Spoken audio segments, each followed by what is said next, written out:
Time बस टिक टिक टिक टिक टिक करते हुए आज पहुंचा चुका है तुम्हें एंड ऑफ द मार्च में। एंड गेस व्हाट, तुम्हारा और मेरा स्टेटस पता है क्या है? सेम क्वेश्चन के साथ तुम सेमेस्टर 1 पे भी थे, सेमेस्टर 2 हो गया तभी भी थे, और अभी भी हो कि मैम मेरा ना 11th बर्बाद हो चुका है, क्योंकि 11th भर मुझे व्हाट्सओवर रीजन की वजह से समझ ही नहीं आया कि पढ़ना कैसे है। समझ ही नहीं आया कि इतना सारा पोर्शन को किस तरीके से मैं पढ़ पाऊं। और उसके बाद में हमारे दिमाग में ये जो क्वेश्चन मार्क है ना, ये क्वेश्चन मार्क कब रिप्लेस होके एक एक्सक्लेमेशन मार्क में कन्वर्ट हो जाता है ना, हमें पता भी नहीं चलता। तब हम लोग श्योर हो जाते हैं कि हाँ यार, 11th बर्बाद is not my question, 11th बर्बाद is my literally a statement कि हाँ बर्बाद हो चुका है। बट क्या तुम्हें इस ही स्टेटमेंट पे रहना है या फिर तुम्हें 11th बर्बाद होने के बाद भी 12th को आबाद करना है? That depends on you. तो आज इस वीडियो में हम ये देखने वाले हैं, जो कि मैक्सिमम बच्चों की हालत है, कि अगर मैंने 11th स्टैंडर्ड में कुछ नहीं पढ़ा तभी भी मैं 12th स्टैंडर्ड में किस तरीके से कोप अप कर सकता हूं या किस तरीके से कोप अप कर सकती हूं। अब देखो, सिंपल सी बात है, 11th स्टैंडर्ड के अगर मैं बायो का ही एग्जांपल ले लूं, क्या सारे 16 चैप्टर्स इंपॉर्टेंट है? तो नो, अगर हम स्टेट बोर्ड के हिसाब से बात करें, क्योंकि सारे चैप्टर तुम्हारे ना सीईटी में आ रहे हैं, ना सारे चैप्टर का लिंक तुम्हारे 12th स्टैंडर्ड में है। नाउ माय क्वेश्चन इज, क्या स्टिल तुम लोग इसको एक्सक्लेमेशन मार्क रखोगे या ये वीडियो एंड तक देख के ये पूरे बर्बाद वाले स्टेटमेंट को क्लीन करके लिख दोगे कि 12th will be successful? But ये पूरा वीडियो देखने के पहले तुम मुझे कमेंट सेक्शन में ये बताओगे कि आप लोगों का टारगेट स्कोर क्या है 12th स्टैंडर्ड का। आज अपने इस कमेंट सेक्शन को विजन बोर्ड समझना और लिख के जाओ कि तुम सोच रहे हो कि इतना तो परसेंटेज मुझे लाना ही है, और फिर जब बोर्ड एग्जाम दे दोगे तब रिजल्ट के बाद चेक करना कि तुमने कितना बोला था। वो दोनों विजन को अगर अलाइन करना है तो तुम्हें कुछ स्टेप्स जो है वो फॉलो करने पड़ेंगे। देखो, अगर तुम कहीं ये सुन रहे हो कि यार 11th नहीं पढ़ा तो भी चल जाएगा, तो टू बी ऑनेस्ट वो तुम्हें गुमराह कर रहे हैं, क्योंकि 11th के कुछ ऐसे कॉन्सेप्ट्स होते हैं जो कि 12th बिल्ड करने में हेल्प करता है। नहीं तो एंटायरली 11th को रखते ही क्यों, डायरेक्ट 12th रखते हैं, राइट? तो मैम अब गड़बड़ हो चुकी है, अब क्या किया जाए? तो तुम्हारा जितना प्रॉब्लम है वो सारे प्रॉब्लम का एग्जैक्ट सोल्यूशन लाई हूं, बट तुम्हें क्या करना है? तुम्हें वो सोल्यूशन को फॉलो करना है। अगर तुमने ये सोल्यूशन को कर लिया तो सही बता रही हूं, ये जो तुम्हारा प्रॉब्लम था ना कि 11th बर्बाद हो चुका है, तो तुम अगले साल अपने जूनियर्स को बताते हुए बोलोगे 11th में कुछ नहीं पढ़ा था, लेकिन कुछ सॉल्यूशंस करते हुए, कुछ प्रॉब्लम को सॉल्व करते हुए आज मेरा 12th स्टैंडर्ड में 90 अबव है, and I am damn sure about it. But तुमको आज खुद से प्रॉमिस करना है कि अब कंसिस्टेंसी के अलावा तुम्हें कुछ और नहीं करना। 1 साल की बात है, then you will be into एक ऐसा कॉलेज जो बाकी सब सिर्फ ड्रीम करते रह गए। कुछ तो सैक्रिफाइस करना पड़ेगा, है ना? तो चलो शुरू करते हैं आज का वीडियो। बातचीत तो होती रहेगी, पहले ये समझ लेते हैं कि जो प्रॉब्लम है उसको सॉल्व कैसे किया जाए। अब सबसे पहले तुमको अपनी रियलिटी एक्सेप्ट करनी है। You need to find out कि तुम लोगों ने कितना पढ़ा है। You need to find out कि भाई तूने पढ़ा कितना है। इतना तुम लोगों को एटलीस्ट सेल्फ अवेयरनेस होना चाहिए कि पढ़ के कितना हो गया। अब याद रखो, 11th स्टैंडर्ड एक बेसिक बिल्ड करने वाला स्टैंडर्ड होता है, इसलिए तुम लोगों को बेसिक्स तो बेटा कवर करने पड़ेंगे ही। तो जो 11th स्टैंडर्ड के बेसिक्स है, जो 12th के लिए इंपॉर्टेंट है, वो भी मैं बताऊंगी कौन सा पढ़ना है, उनको कवर करना है एनी हाउ। चाहे तुम 11th स्टैंडर्ड के वीडियोस देखो जाके पुराने वाले, या अपना टेक्स्ट बुक पे जांच पड़ताल कर लो, but you need to cover them, क्योंकि अगर वहां के कंसेप्ट वीक पड़ गए ना तो बेटा 12th में हमेशा एक गैप रहेगा, हमेशा से वो गैप रहेगा, और फिर कम बैक करना थोड़ा डिफिकल्ट हो जाएगा। और जब इतना गैप होता है, देखो मान लो कि एक रोड है, ठीक है, तुम लोगों को भी पहुंचना है मॉल में, मुझे भी पहुंचना है मॉल में, लेकिन मेरे मॉल के रास्ते में ना बहुत गड्ढे हैं और तुम्हारे मॉल के रास्ते में गड्ढे नहीं, एकदम स्मूथ है। तो तुम लोग कम स्ट्रगल के साथ डेस्टिनेशन पे पहुंचोगे, मैं भी पहुंचूंगी, लेकिन मेरे को उबड़ खाबड़ फील होगा। तो इट्स अप टू यू कि ये जो लास्ट के चुनिंदा टाइम बाकी है, ऐसा थोड़ा मोड़ा सा इंदी पिंदी चिंदी टाइम बाकी है, उसमें अपना वो गड्ढों को भर लो, सीमेंट डाल के प्लेन रोड बना लो। नहीं तो डिफिकल्टी तो देखो आएगी। You can not directly jump to 12, थोड़ा तो बेसिक्स क्लियर करना ही पड़ेगा। तुम्हें बेसिक्स क्लियर करना और साथ में को रिलेटेड टॉपिक्स फाइंड करने, वो भी मैं बताऊंगी। कुछ ऐसे टॉपिक है 11th स्टैंडर्ड के जिनका डायरेक्ट रिलेशन है 12th स्टैंडर्ड के साथ, कि अगर तुमने ये टॉपिक नहीं किया तो तुम ब्रिज नहीं बना पाओगे between 11th and 12th standard. तो बस वही पता करना है और उनको सॉल्व करना है। अब मेरी बात ध्यान से सुन लो। इफ वी टॉक अबाउट मार्च, तो मार्च तो ऑलमोस्ट खत्म ही होने आया है। अप्रैल मई इतने टाइम में ना एकदम कॉलेजेस जो होते हैं चिल मोड पे होते हैं, फर्क नहीं पड़ रहा उनको, धीरे धीरे पढ़ा रहे, कोई दिक्कत नहीं है। फिर जून में जब पहली बरसात पड़ती है तो जैसे बोलते हैं ना कि सॉइल के ऊपर से ऐसे खुशबू आने लगती है, वैसे उनके उनके इधर पे पड़ता है पानी, उनको याद आता है ओ भाई पोर्शन कंप्लीट करना है, तब वो लोग धड़ाधड़ इतना पोर्शन कर देते हैं कंप्लीट कि तुम्हारा अगस्त सितंबर आ जाता है।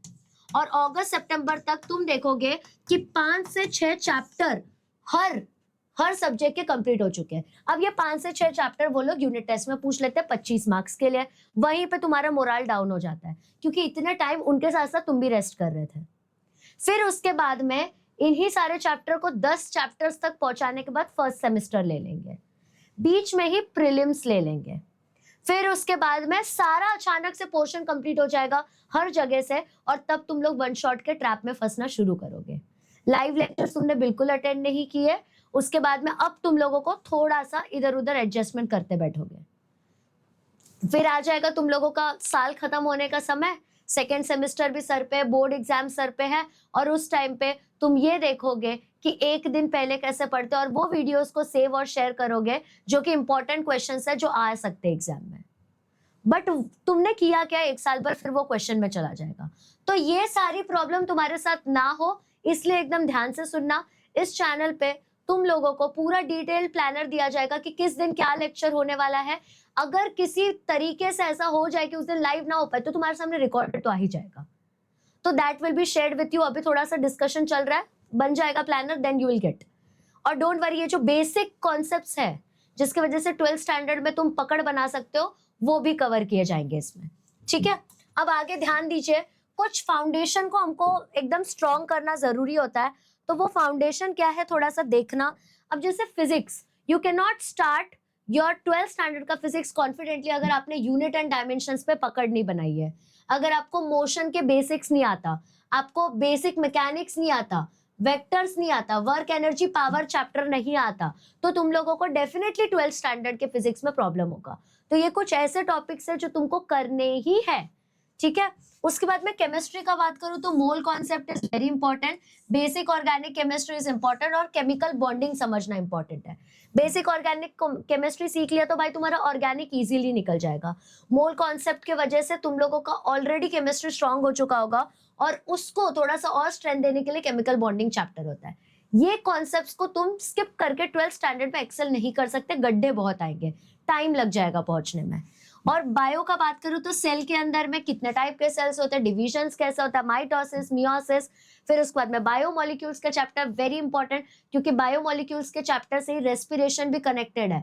फिर रेस्पिरेशन के ही चैप्टर से तुम लोगों का न्यूट्रिशन चैप्टर भी कनेक्टेड है। तो एक चैप्टर से काफी चीजें कनेक्टेड है। उसके बाद में बेसिक टिश्यूज के बारे में पता होना चाहिए, प्लांट टिश्यू क्या है, एनिमल टिश्यू क्या है, क्योंकि उन्हीं का कोरिलेशन आगे बढ़ के जाता है। नहीं तो फिर रिप्रोडक्शन के चैप्टर में तुम्हारे दिमाग में क्वेश्चन आता है एक्टोडर्म से कैसे बना, मीजोडर्म से कैसे बना, क्योंकि ये बेसिक नॉलेज नहीं रहता है। तो एटलीस्ट 12th स्टैंडर्ड में जाने से पहले कुछ मत पढ़ो 11th का, बट इतना तो करके ही जाना है। नहीं तो मैंने तुमको पहले एग्जांपल दिया, उस रोड में बहुत गड्ढे मिलेंगे और गड्ढे में बार बार तुम्हारा टायर फंस सकता है, और गलती से ज्यादा प्रेशर लगा दिया तो बेटा टायर पंचर भी हो सकता है। तो तुम लोग को ये फेस ना करना पड़े। तो ये सब फिलर्स है जो तुम्हारे गड्ढे को सीमेंट की तरह भरते जाएंगे और तुम्हारा रोड स्मूथ बनाते जाएंगे, ठीक है। अब इसके बाद में तुम्हारे जो भी तुम्हारा जैसे बोलते हैं ना, काफी टाइम से बुक नहीं पढ़ा रहता है तो उसके बाद धूल की लेयर आ जाती है, वैसे तुम्हारे माथे के ऊपर ना धूल की लेयर आ गई है, आलस की लेयर आ गई है। तो उन लेयर को मैं मेरे 3 लेयर टेक्निक से हटाने की कोशिश करूंगी। पहला लेयर होगा लर्न, रट्टा मारना है बिल्कुल नहीं, बेवकूफी होती है। पहला होता है लेक्चर अटेंड करना, ठीक है। अब तुमको लेक्चर, या तो तुम लोगों ने ऑलरेडी नोट्स बना रखे होंगे, जो बेसिक कॉन्सेप्ट्स के मैंने बोला कि जरूरी है वो करना। दूसरा, नोट्स बनाना पड़ेगा तुम लोगों को, या तो नोट्स रिवाइज कर लो, ठीक है। अब याद रखना, ऐसा मत सोचना कि अरे यार वो बेसिक ऑर्गेनिक केमिस्ट्री का वो बॉन्डिंग तो याद ही नहीं आ रहा मुझे, परफेक्शन पे मत जाओ, एटलीस्ट कवर सब कर लो, है ना। क्योंकि भाई सिर्फ परफेक्शन पे जाते जाओगे तो कोई नॉर्मल बेसिक आदमी जो है वो बेसिक काम करके निकल जाएगा और तुम सिर्फ परफेक्शन का वेट करते रह जाना, वो नहीं होना चाहिए, काम होना जरूरी है, ठीक है। अब इसके लिए तुमको 1 से 2 घंटा लगने वाला है। पहला लेयर जो तुम्हारे दिमाग का परत है वो क्लियर होगा। उसके बाद में प्रैक्टिस का टाइम आ गया। जो चीज तुमने सीखा उसके ही चैप्टर के टेक्स्ट बुक क्वेश्चन सॉल्व करके देखो, तुमको अपने आप समझ जाएगा तुमने कितना उखाड़ा है। उसके बाद में बोर्ड टाइप के क्वेश्चंस के ऊपर फोकस करना है कि बोर्ड में कैसे क्वेश्चंस आ चुके हैं। जैसे भाई मैंने तो पढ़ा था गैमेटोजेनेसिस क्या होता है, बट भाई मैं तो कंफ्यूज हो गई जब मेरे को पूछा कितने सीड्स बनाने के लिए कितने माइटोटिक डिवीजन करने पड़ेंगे। तो दैट शुड नॉट हैपन, तो ये भी करना पड़ेगा तुमको, ठीक है। तो 1 से 2 घंटा उसमें लगेगा। और लेयर 3 होगा रिवाइज करना। यहाँ पे जो मिस्टेक किया लेयर 2 में उसको ही रिव्यू करना होता है। फॉर्मूलाज लिखो, की पॉइंट्स लिखो, अभी से शॉर्ट नोट्स बनाओ। 12 स्टैंडर्ड के अगर सारे शॉर्ट नोट्स तुम्हारे पास अवेलेबल है, trust me you will thank your self and you will thank me कि तुमने कितना बढ़िया काम किया था। तो ये 3 लेयर के थ्रू तुम्हारे सर पे चढ़ी हुई परत तो उतर जानी है। अब डेली स्टडी प्लान क्या होना चाहिए फिलहाल बेसिक्स क्लियर करने के लिए या इनिशियल फेजेस के लिए, तो मॉर्निंग में 2 घंटा फिजिक्स या केमिस्ट्री पढ़ लो, आफ्टरनून में 1.5 घंटा सेकंड सब्जेक्ट चाहे मैथ्स हो बायो हो तुम्हारे ऊपर है, इवनिंग में 1 घंटा रिविजन करना है क्वेश्चंस का, और रात को सोने से पहले क्विक रिव्यू कर लो, क्योंकि सोते टाइम तुम जो चीज पढ़ के जाते हो ना वो चीज तुम्हें ज्यादा याद रहती है, ठीक है। तो ये तुम्हारा डेली शेड्यूल रहेगा और ये एक वीकली ड्रिल है जो तुमको हर वीक करना ही है। 6 दिन पढ़ोगे, 1 दिन कंप्लीट रिवीजन और उसी दिन टेस्ट देना है तुम लोगों को। 6 दिन पढ़ना, 1 दिन रिवाइज करना और उसी दिन टेस्ट दे देना, यू विल बी डन। बस तुम लोगों को इतनी चीजें फॉलो करनी है and trust me you will thank yourself कि तुम लोगों ने अपना 12th स्टैंडर्ड बचाया। तो इंस्टेड ऑफ ट्रैवलिंग इनटू गड्ढेदार जगह, ऐसे जगह पे ट्रैवल करो जो स्मूथ हो चुका होगा and you will be proud कि कितना अच्छा रोड बनाया तुमने, क्योंकि ये road will be basics of your future. क्योंकि अगर तुमने स्किल्स डेवलप नहीं किए तो साइंस फील्ड में आके कोई मतलब नहीं होगा। तो ये सब तुम्हें आगे भी जाके काम आएगा ही। Definitely a piece of paper can not decide your future, but वो जो रोड है ना जो तुम बना रहे हो वो बेसिक्स का रोड है, वो जरूर तुम्हें आगे हेल्प आएगा। तो इस चीज को अप्लाई करो, अपने सारे 11th के भूले भटके बच्चों को शेयर करो और प्लानर तुमको शेयर हो जाएगा किस तरीके से कब स्टार्ट हो रहा है 12th, कैसे करना है क्या नहीं करना है, बेसिक्स कैसे होंगे। और बस इसी चीज को तुमको फॉलो करना है ब्लाइंडली, रिलीजियसली, ठीक है। चलो ऑल द बेस्ट, और फोड़ के दिखाएंगे 12th स्टैंडर्ड में। जरूर कमेंट करना कि तुम्हारा टारगेट परसेंटेज क्या है, ठीक है। चलो ऑल द बेस्ट।